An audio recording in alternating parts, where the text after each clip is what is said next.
Can you talk a little bit about how you came to build your own ethos around why you wanted to work in sustainability, why you wanted to make the environment better?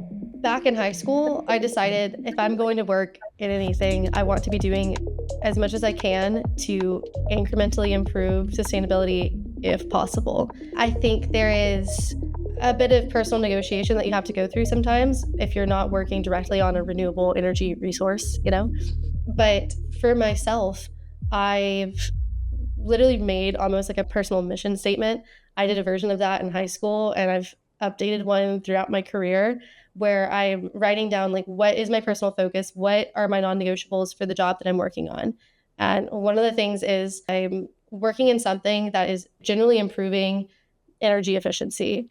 And if I can work in that space even just a little bit, that's a win. It could have been just as easy to go work in oil and gas. Didn't do that. So that's already a win for me. I'm like, okay, good job. But I do think, okay, why am I not just working in engineering anymore? Why am I in business development?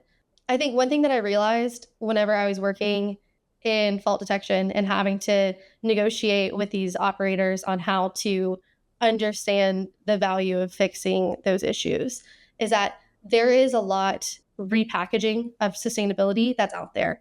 So all you have to do to still encourage sustainability in the workplace or encourage it in the world at large is to meet people where they're at and encourage them to make changes that still accomplish the same goal.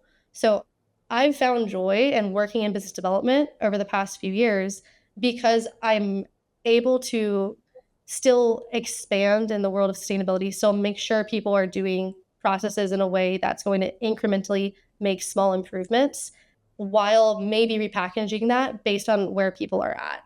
So coming from Texas, in my old role, I was covering the southeast of the US. I was working with a lot of people that honestly stuck up their nose at sustainability as a concept. And culturally, you still have to work with that. So what do? You encourage them with financial incentives. You encourage them with, oh, hey, you're not going to have to replace that fan as fast as you maybe would have if you were operating it differently. Even right now with commissioning, it's okay. If you are setting yourself up with the commissioning software, you're saving data from the beginning to know that this system of controls were programmed correctly from the beginning. And there's literally a check mark of who signed off on that from day one.